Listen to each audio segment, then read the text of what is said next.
పాయకరావుపేట నియోజకవర్గ పరిధిలో mega DSC ద్వారా ఎంపికైన 147 మంది ఉపాధ్యాయులకు గాను వేంపాడు టోల్ ప్లాజా సమీపంలోని భారతీ కన్వెన్షన్ హాల్లో హోంమంత్రి వంగలపూడి అనిత ఆధ్వర్యంలో ఘనంగా సన్మాన కార్యక్రమం నిర్వహించబడింది.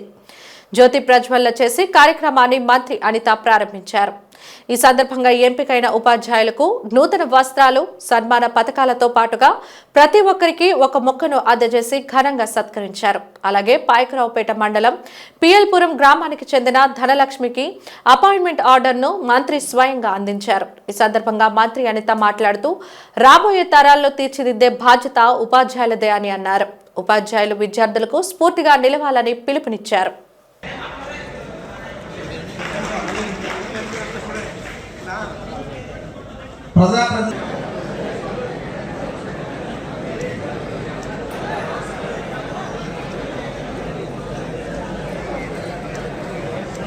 జరిగిన తర్వాత మీ స్థానంలోకి కూర్చొని మేడం గారు అక్కడ వస్తారు, మీ మధ్యకి వస్తారు.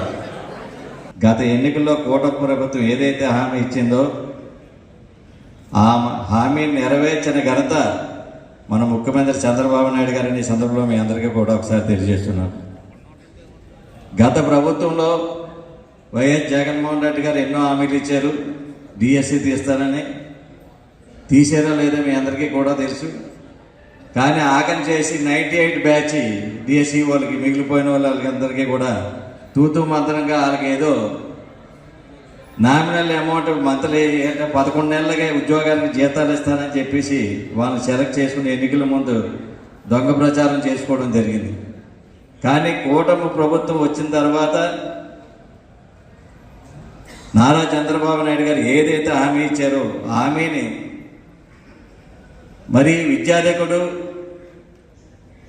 మరి విద్యామంత్రి నారా లోకేష్ గారు మరి స్ఫూర్తిగా తీసుకుని ఈ విద్యారంగాన్ని ఒక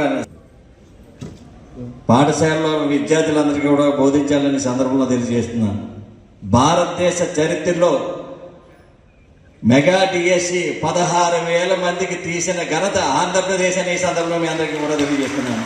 పాయకరావుపేట నియోజకవర్గంలో దసరా సందర్భంగా అందరికీ కూడా పండగ ముందే వచ్చింది అన్నట్టుగా డిఎస్సి మొన్న సెలెక్ట్ అయిన చాలా మంది 16,000 మందికి పైగా సెలెక్ట్ అయిన డిఎస్సి వాళ్ళందరికీ కూడా ముఖ్యమంత్రి చంద్రబాబు నాయుడు గారు, అదేవిధంగా గౌరవ విద్యాశాఖ మంత్రి సోదరులు లోకేష్ బాబు గారి చేతుల మీదుగా మన అపాయింట్మెంట్ ఆర్డర్స్ ఇవ్వడం జరిగింది.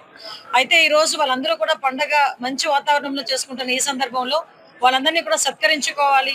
ఎందుకంటే సుమారుగా కొన్ని సంవత్సరాలుగా డిఎస్సి తీయక చాలా మంది నిరుద్యోగులు డిఎస్సి ఎప్పుడు తీస్తారా అని వెయిట్ చేసి మొన్న ఎన్డీఏ కూటమి వచ్చిన తర్వాత తీసిన డిఎస్సిలో పాయకరావుపేట నియోజకవర్గం నుంచి 147 మంది ఈ రోజు వాళ్ళకి అందరూ కూడా పోస్టింగ్ సాధించడం జరిగింది, ఉద్యోగాలు పొందడం జరిగింది. వాళ్ళందరినీ కూడా ఈ రోజు దసరా పండుగ సందర్భంగా వాళ్ళందరినీ పిలిచి వాళ్ళందరికీ కూడా సన్మానం చేసి వాళ్ళందరికీ కూడా వాళ్ళు అడుగు పెట్టబోయే కొత్త జీవితానికి ఆల్ ది బెస్ట్ చెప్తూ ఈ రోజు ఒక కార్యక్రమానికి శ్రీకారం చుట్టడం జరిగింది. దీనికి 147 మంది అభ్యర్థులు కూడా హాజరవడం, వాళ్ళతో పాటు వాళ్ళ ఫ్యామిలీస్ కూడా హాజరవడం జరిగింది. చాలా మంచి పండుగ వాతావరణంలో ఈ కార్యక్రమం చేయడం అనేది నిజంగా చాలా శుభ పరిణామం కింద భావిస్తున్నా. ప్రతి ఒక్కరు కూడా చాలా హ్యాపీగా మా కష్టానికి తగ్గ ఫలితం దొరికింది కూటమి ప్రభుత్వంలో అని చెప్పడం జరిగింది. వీళ్ళందరికీ కూడా వినూత్నంగా ఒక కార్యక్రమాన్ని కూడా ఇచ్చున్నాం. ఒక మామిడి మొక్కను కూడా ప్రతి ఒక్కరికి కూడా ఈ రోజు ఇవ్వడం జరిగింది. నా రిక్వెస్ట్ గా ఒకటే చెప్పాను, వాళ్ళు ఏ స్కూల్లో అయితే జాయిన్ అవుతారో ఆ స్కూల్లో తీసుకెళ్లి మామిడి మొక్కని పాతి దాన్ని పెంచే బాధ్యతను కూడా ఆ టీచర్ తీసుకుంటారు.